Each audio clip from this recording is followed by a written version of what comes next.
Hi friends, P S C അറിവിൻ്റെ പുതിയൊരു വീഡിയോയിലേക്ക് എല്ലാവർക്കും സ്വാഗതം. ഇന്നത്തെ വീഡിയോയിൽ നമ്മൾ പഠിക്കുന്നത് 2020 പ്രധാനപ്പെട്ട കറണ്ട് അഫേഴ്സ്. അതിൻ്റെ തുടർ ക്ലാസ്സുകളായിട്ട് ഞാൻ upload ചെയ്യുന്നതായിരിക്കുമേ.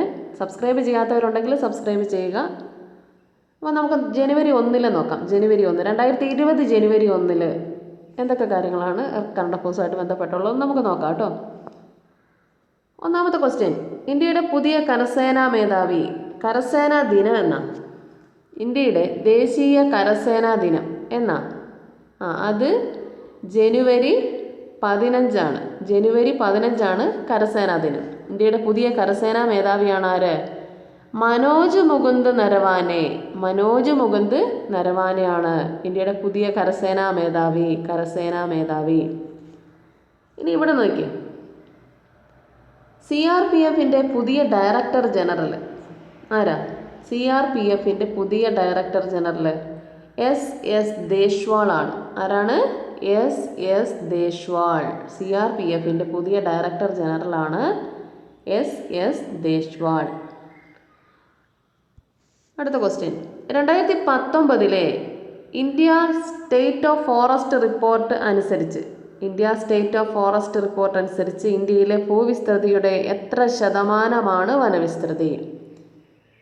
Total forest and tree cover എത്രയാണ്? 24.56%. 2019 India state of forest report പ്രകാരം ഇന്ത്യൻ ഭൂവിസ്തൃതിയുടെ എത്ര ശതമാനമാണ് വനവിസ്തൃതി? 24.56%. 24.56%. ഏറ്റവും കൂടുതൽ വനവിസ്തൃതിയുള്ള സംസ്ഥാനം ഏതാ? ഏറ്റവും കൂടുതൽ മധ്യപ്രദേശാണ്. ഏറ്റവും കൂടുതൽ വനവിസ്തൃതി ഉള്ളത് മധ്യപ്രദേശാണ്. രണ്ടാമത് അരുണാചൽ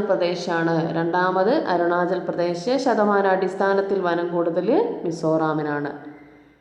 ഏറ്റവും കൂടുതൽ വനവിസ്തൃതി ഉള്ളത് മധ്യപ്രദേശ്, രണ്ടാം സ്ഥാനം അരുണാചൽ പ്രദേശാണ്. ശതമാനാടിസ്ഥാനത്തിൽ വനം കൂടുതൽ അത് മിസോറാമിനാണ്. 84.41%. 84.41%. 11 ദിവസം നീണ്ടു നിൽക്കുന്ന drama based open air theatrical performance Dhanujatra. 11 ദിവസം നീണ്ടു നിൽക്കുന്ന drama based open air theatrical performance ആയ ധനുജാത്ര ആരംഭിച്ച സംസ്ഥാനം ധനുജാത്ര ഒഡീഷയാണ്. 2019 NITI Aayog sustainable development goals India ഇൻഡെക്സിൽ ഒന്നാമതെത്തിയ സംസ്ഥാനമാണ് Kerala. 2019 NITI Aayog sustainable development goals India ഇൻഡെക്സിൽ ഒന്നാമതെത്തിയ സംസ്ഥാനമാണ് കേരളം. രണ്ടാമതാണ് ഹിമാചൽ പ്രദേശ്. കേന്ദ്രഭരണ പ്രദേശങ്ങളിലാണെങ്കിൽ ചണ്ഡീഗഡാണ്. അപ്പം 2019 NITI Aayog sustainable development goals India ഇൻഡെക്സിൽ ഒന്നാമതെത്തിയ സംസ്ഥാനം ഏതാണ്? നമ്മുടെ കേരളമാണ്. രണ്ടാമത് ഹിമാചൽ പ്രദേശാണ്. കേന്ദ്രഭരണ പ്രദേശങ്ങളിൽ ഒന്നാമതെത്തിയതാണ് ചണ്ഡീഗഡ്. ഇനി കേന്ദ്ര റെയിൽവേ മന്ത്രാലയം റെയിൽവേ പ്രൊട്ടക്ഷൻ ഫോഴ്സിനെ Indian railway protection force service എന്ന് പുനർനാമകരണം ചെയ്തു. അപ്പോൾ എന്തിനെയാണ് റെയിൽവേ പ്രൊട്ടക്ഷൻ ഫോഴ്സിൻ്റെ RPF എന്നുള്ള name Indian railway protection force service എന്ന് പുനർനാമകരണം ചെയ്തു? ജസ്റ്റ് ഒന്ന് അറിഞ്ഞാൽ മതിയേ. റവന്യൂ വകുപ്പുമായി ബന്ധപ്പെട്ട പരാതികൾ മന്ത്രിയെ നേരിട്ട് ഓൺലൈനിലൂടെ അറിയിക്കാനായിട്ട് കേരള സർക്കാർ ആരംഭിച്ച വെബ്സൈറ്റ് ഏതാ? റവന്യൂ വകുപ്പുമായി ബന്ധപ്പെട്ട പരാതികൾ മന്ത്രിയെ നേരിട്ട് ഓൺലൈനിലൂടെ അറിയിക്കാനായിട്ട് കേരള സർക്കാർ ആരംഭിച്ച വെബ്സൈറ്റാണ് റവന്യൂ മിത്രം. കേരള സർക്കാരിൻ്റെ പൗരത്വ ഭേദഗതി നിയമത്തിനെതിരെ കേരള നിയമസഭയിൽ ആദ്യമായി പ്രമേയം പാസാക്കിയ സംസ്ഥാനമാണ് കേരളം. കേന്ദ്ര സർക്കാരിൻ്റെ പൗരത്വ ഭേദഗതി നിയമത്തിനെതിരെ കേന്ദ്ര സർക്കാരിൻ്റെ ആണ് കേട്ടോ. നിയമസഭയിൽ ആദ്യമായിട്ട് പ്രമേയം പാസാക്കിയ സംസ്ഥാനമാണ് നമ്മുടെ കേരളം. 2019 ഏറ്റവും മികച്ച ഭിന്നശേഷി ശാക്തീകരണ സംസ്ഥാനത്തിനുള്ള ദേശീയ പുരസ്കാരം കിട്ടിയത് നമ്മുടെ കേരളത്തിന് 2019 ഏറ്റവും മികച്ച ഭിന്നശേഷി ശാക്തീകരണ സംസ്ഥാനത്തിനുള്ള ദേശീയ പുരസ്കാരം കിട്ടിയ സംസ്ഥാനവും നമ്മുടെ കേരളമാണ്. ഇനി തൊഴിലാളികൾ, കർഷകർ എന്നിവർക്ക് 10 രൂപ നിരക്കിൽ ഭക്ഷണം ലഭ്യമാക്കാനായിട്ട് അടൽ കിസാൻ മസ്ദൂർ ക്യാൻറ്റീൻ ആരംഭിച്ച സംസ്ഥാനം. അടൽ കിസാൻ മസ്ദൂർ ക്യാൻറ്റീൻ. തൊഴിലാളികൾ, കർഷകർ എന്നിവർക്ക് 10 രൂപ നിരക്കിൽ ഭക്ഷണം ലഭ്യമാക്കാനായിട്ട് അടൽ കിസാൻ മസ്ദൂർ ക്യാൻറ്റീൻ ആരംഭിച്ച സംസ്ഥാനമാണ് നമ്മുടെ ഹരിയാന. ഷിപ്പിംഗ് കോർപ്പറേഷൻ ഓഫ് ഇന്ത്യയുടെ ആദ്യത്തെ വനിതാ chairperson and managing director Harjeet Kaur ജോഷിയാണ്. ആരാണ്? Harjeet Kaur Joshi. Shipping corporation of ഇന്ത്യയുടെ ആദ്യത്തെ വനിതാ ചെയർപേഴ്സൺ ആൻഡ് മാനേജിംഗ് ഡയറക്ടർ ആരാണ്? ഹർജീത് കൗർ ജോഷിയാണ്. ഇത്രയും കാര്യങ്ങളാണ് ജനുവരി 1 വരുന്നത്. ഇനി നമുക്ക് ജനുവരി 2 എന്തൊക്കെ കാര്യം അറിയാൻ നോക്കാം. 2ാമത് ലോക കേരള സഭയുടെ ഉദ്ഘാടനം 2020 നിർവഹിച്ചത് ആരാണ്? 2ാമത് ലോക കേരള സഭയുടെ ഉദ്ഘാടനം നിർവഹിച്ചത് ആരാണ്? നമ്മുടെ കേരള ഗവർണറാണ് ഇപ്പോഴത്തെ ആരിഫ് മുഹമ്മദ് ഖാനാണ്. 2ാമത് ലോക കേരള സഭയുടെ ഉദ്ഘാടനം നിർവഹിച്ചതാണ് ആരിഫ് മുഹമ്മദ് ഖാൻ. കാഴ്ച പരിമിതിയുള്ളവർക്ക് കറൻസി നോട്ടുകൾ തിരിച്ചറിയാൻ വേണ്ടിയിട്ട് RBI ആരംഭിച്ച mobile application mobile aided note identifier MANI എന്ന് പറയാട്ടോ. കാഴ്ച പരിമിതിയുള്ളവർക്ക് കറൻസി നോട്ടുകൾ തിരിച്ചറിയുന്നതിന് RBI ആരംഭിച്ച മൊബൈൽ ആപ്ലിക്കേഷനാണ് ഏത്? മണി എന്ന് പഠിച്ചു കേട്ടോ. MANI ആണ്. Mobile aided note identifier. കേരളത്തിലെ സമ്പൂർണ്ണ നികുതി സമാഹരണ ജില്ലയാകുന്നത്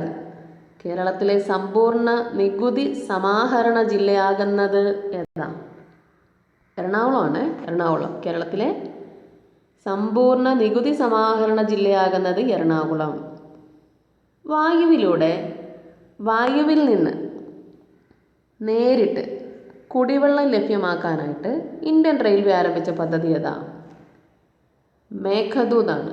വായുവിൽ നിന്ന് നേരിട്ട് കുടിവെള്ളം ലഭ്യമാക്കാനായിട്ട് ഇന്ത്യൻ റെയിൽവേ ആരംഭിച്ച പദ്ധതിയാണ് മേഘദൂത്. Secunderabad railway station, Telangana. സെക്കന്ദരാബാദ്.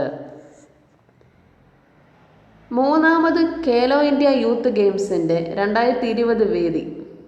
3ാമത് ഖേലോ ഇന്ത്യ യൂത്ത് ഗെയിംസിൻ്റെ 2020 വേദി ഗുവാഹത്തി, ആസാം.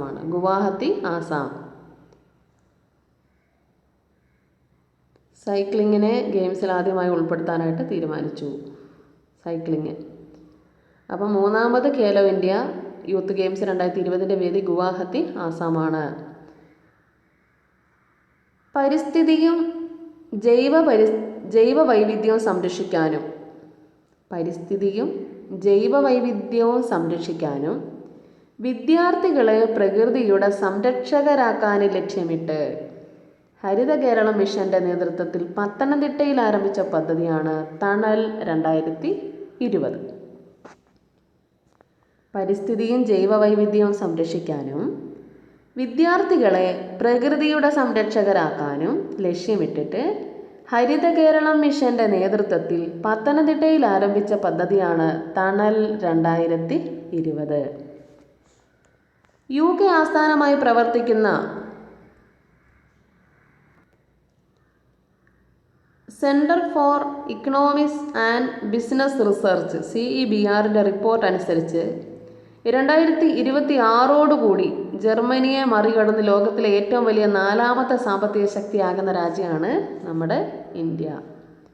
2019 ഡിസംബറിൽ ദക്ഷിണേന്ത്യയിലെ ഏറ്റവും പഴക്കം ചെന്ന സംസ്കൃത ശിലാലിഖിതം കണ്ടെത്തിയ സംസ്ഥാനം 2019 ഡിസംബറിൽ ദക്ഷിണേന്ത്യയിലെ സൗത്ത് ഇന്ത്യയിലെ ഏറ്റവും പഴക്കം ചെന്ന സംസ്കൃത ശിലാലിഖിതം കണ്ടെത്തിയ സംസ്ഥാനം ആന്ധ്രാപ്രദേശാണ്. കേരളത്തിലെ ആദ്യത്തെ സ്മാർട്ട് പോലീസ് സ്റ്റേഷൻ ഏതാ? കേരളത്തിലെ ആദ്യത്തെ smart police station Thampanoor police station, തിരുവനന്തപുരമാണ്. കേരളത്തിലെ ആദ്യത്തെ സ്മാർട്ട് പോലീസ് സ്റ്റേഷനാണ് Thampanoor police station, Thiruvananthapuram. ESPN one day international cricket ടീമിൻ്റെ 2020 ടീമിൽ നായകനായിട്ട് തിരഞ്ഞെടുത്തത്. ഇത് ജസ്റ്റ് ഒന്ന് അറിഞ്ഞാൽ മതി കേട്ടോ. കേരളത്തിലെ ആദ്യത്തെ smart police station Thampanoor, important. ദക്ഷിണേന്ത്യയിൽ ഏറ്റവും പഴക്കം ചെന്ന സംസ്കൃത ശിലാലിഖിതം കണ്ടത് ഇമ്പോർട്ടൻ്റ് ആണ്.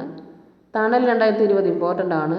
മൂന്നാമത് ഖേലോ ഇന്ത്യ നടന്നത് ഇമ്പോർട്ടൻ്റ് ആണ്. മേഘദൂത് സെക്കന്ദരാബാദിൽ, അത് വായുവിൽ നിന്ന് വെള്ളം, ശുദ്ധവെള്ളമുണ്ട്, ശുദ്ധജലം, ഇമ്പോർട്ടൻ്റ് പോയിന്റ് തന്നെയാണ്. അതൊക്കെ ഒന്ന് ജസ്റ്റ് എല്ലാവരും നോക്കി വെച്ചേക്കണേ. ജനുവരി 3 നോക്കാം. ജനുവരി 3 ദിവസം ബസ്സുകളിൽ യാത്ര ചെയ്യുന്ന വനിതകളുടെ സുരക്ഷ ഉറപ്പുവരുത്താനായിട്ട് Uttar Pradesh state road transport corporation ആരംഭിച്ച ഹെൽപ്പ് ലൈൻ ദാമിനി, ബസ്സുകളിൽ യാത്ര ചെയ്യുന്ന വനിതകളുടെ സുരക്ഷ ഉറപ്പുവരുത്താനായിട്ട് Uttar Pradesh state road transport UP state road transport corporation ആരംഭിച്ച ഹെൽപ്പ് ലൈനാണ് ദാമിനി. 811 42 57 811 42 57 811 42 57 ഇല്ലേ? നോക്കിയോ, എണ്ണി നോക്കിയേ. 5-7 എണ്ണം ഉണ്ടല്ലേ? 7-5 എണ്ണം ഉണ്ടേ, ഒന്ന് നോക്കൂ. 811 42 57. ഓക്കെ. അന്റാർട്ടിക്കയിലെ ഏറ്റവും ഉയർന്ന കൊടുമുടിയായ വിൻസൺ മാസിഫ് കീഴടക്കിയ ഇന്ത്യൻ വനിതയാരാ? അന്റാർട്ടിക്കയിലെ ഏറ്റവും ഉയർന്ന കൊടുമുടി ഏതാണ്? വിൻസൺ മാസിഫ്. അത് കീഴടക്കിയത് മലാവത്ത് പൂർണ്ണയാണ്. ആരാണ്? മലാവത്ത് പൂർണ്ണ. അന്റാർട്ടിക്കയിലെ ഏറ്റവും ഉയർന്ന കൊടുമുടിയായ വിൻസൺ മാസിഫ് കീഴടക്കിയ ഇന്ത്യൻ വനിതയാണ് മലാവത്ത് പൂർണ്ണ. ബസ്സുകളിൽ യാത്ര ചെയ്യുന്ന, അത് നമ്മൾ പറഞ്ഞല്ലോ അല്ലേ? ഓക്കെ, നമ്മൾ പറഞ്ഞു. മജീഷ്യൻ ഗോപിനാഥ് മുതുകാടിൻ്റെ ജീവിതം ആസ്പദമാക്കി പുറത്തിറക്കുന്ന ഹ്രസ്വ ചിത്രമാണ് ദ റിയൽ ലൈഫ് മജീഷ്യൻ. എന്നാണ്? The real life magician. സംവിധാനമാണ് പ്രജീഷ് പ്രേ. 2019 ദേശീയ സീനിയർ വനിതാ വിഭാഗം വോളിബോൾ ജേതാക്കൾ കേരളമാണ്. 2019 ദേശീയ സീനിയർ വനിതാ വിഭാഗം വോളിബോൾ ജേതാക്കൾ കേരളമാണ്. റെയിൽവേസിനെയാണ് പരാജയപ്പെടുത്തിയത്. 2019 ദേശീയ സീനിയർ വനിതാ വിഭാഗം വോളിബോൾ ജേതാക്കൾ കേരളമാണ്. 2020 ജനുവരിയിൽ ഹോക്കിയിൽ നിന്നും വിരമിച്ച ഇന്ത്യൻ വനിതാ താരം. അപ്പോൾ സുനിത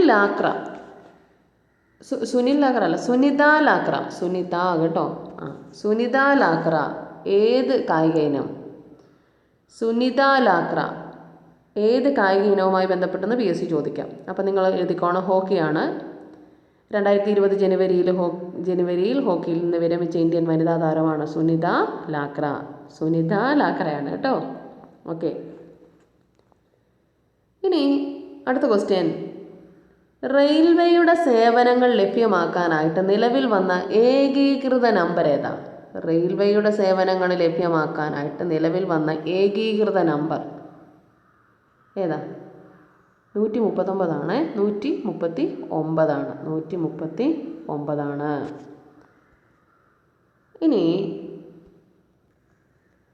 അയോധ്യ വിധി നടപ്പാക്കുന്നതിന് കേന്ദ്ര സർക്കാർ നിയമിച്ച കമ്മിറ്റിയുടെ തലവൻ. അയോധ്യ വിധി നടപ്പാക്കുന്നതിന് കേന്ദ്ര സർക്കാർ നിയമിച്ച കമ്മിറ്റിയുടെ തലവൻ ആരാ? ഗ്യാനേഷ് കുമാറാണ്. അയോധ്യ വിധി നടപ്പാക്കുന്നതിന് കേന്ദ്ര സർക്കാർ നിയമിച്ച കമ്മിറ്റിയുടെ തലവനാണ് ഗ്യാനേഷ് കുമാർ. റെയിൽവേ ബോർഡ് ചെയർമാനായിട്ട് വീണ്ടും നിയമിതനായതാണ് VK യാദവ്. റെയിൽവേ ബോർഡിൻ്റെ ചെയർമാനായിട്ട് പിന്നെയും നിയമിതനായതാണ് ആര്? VK യാദവ്. കേന്ദ്ര സർക്കാർ പുതുതായിട്ട് രൂപീകരിച്ച ഡിപ്പാർട്ട്മെൻറ്റ് ഓഫ് മിലിറ്ററി അഫയേഴ്സിൻ്റെ തലവൻ. അപ്പോൾ കേന്ദ്ര സർക്കാർ പുതുതായിട്ട് രൂപീകരിച്ച ഡിപ്പാർട്ട്മെൻറ്റ് ഓഫ് മിലിറ്ററി അഫയേഴ്സ്, പുതുതായിട്ട് രൂപീകരിക്കുന്നതാണ് ഡിപ്പാർട്ട്മെൻറ്റ് ഓഫ് മിലിറ്ററി അഫയേഴ്സ്. ഇതിൻ്റെ തലവനാണ് ആര്? ബിപിൻ റാവത്ത്. കേന്ദ്ര സർക്കാർ പുതുതായിട്ട് രൂപീകരിച്ച ഡിപ്പാർട്ട്മെൻറ്റ് ഓഫ് മിലിറ്ററി അഫയേഴ്സിൻ്റെ തലവനാണ് ആര്? ബിപിൻ റാവത്ത്. ന്യൂഡൽഹിയിലെ പ്രഗതി മൈതാൻ മെട്രോ സ്റ്റേഷൻ്റെ പുതിയ പേര് സുപ്രീം കോർട്ട് മെട്രോ സ്റ്റേഷൻ എന്നാണ്. ന്യൂഡൽഹിയിലെ പ്രഗതി മൈതാൻ മെട്രോ സ്റ്റേഷൻ്റെ പുതിയ പേരെന്താണ്? Supreme court metro station. പ്രഥമ കരഞ്ചി ലേക്ക് ഫെസ്റ്റിവലിൻ്റെ വേദി. പ്രഥമ കരഞ്ചി ലേക്ക് ഫെസ്റ്റിവലിൻ്റെ വേദി ഏതാണ്? മൈസൂരാണ്. പ്രഥമ കരഞ്ചി ലേക്ക് ഫെസ്റ്റിവലിൻ്റെ വേദിയാണ് മൈസൂർ. 2019 തകഴി പുരസ്കാരം ഇമ്പോർട്ടൻ്റ് പോയിൻ്റാണ്, ശ്രീകുമാരൻ തമ്പിക്കാണ്. 2019 തകഴി പുരസ്കാരം കിട്ടിയത് ശ്രീകുമാരൻ തമ്പിക്കാണ്. അപ്പോൾ ഇത്രയും പോയിൻ്റാണ് നമ്മൾ ജനുവരി 1, 2, 3 അടുത്ത ക്ലാസ് ഞാൻ അപ്ലോഡ് ചെയ്യുന്നതാണ്. സബ്സ്ക്രൈബ് ചെയ്യാത്തവരുണ്ടെങ്കിൽ സബ്സ്ക്രൈബ് ചെയ്യുക. അതുപോലെ തന്നെ ലൈവ് പെയ്ഡ് ക്ലാസ് ഉണ്ട്, ഓഡിയോ ഗ്രൂപ്പുണ്ട്, സിലബസ് ക്ലാസ്സുള്ള ഓഡിയോ ഗ്രൂപ്പുണ്ട്. അതൊക്കെ ജോയിൻ ചെയ്യണമെങ്കിൽ നിങ്ങൾ ഒരു മെസ്സേജ് ഇട്ടാൽ മതി. 85 89 945 981 എന്ന എൻ്റെ നമ്പറിൽ വാട്സപ്പ് ചെയ്താൽ ഞാൻ ആ ഗ്രൂപ്പിൽ ആഡ് ചെയ്യുന്നതാണ് കേട്ടോ. പെയ്ഡ് ഗ്രൂപ്പാണ്. പുതിയൊരു വീഡിയോയിൽ കാണാം. Thank you.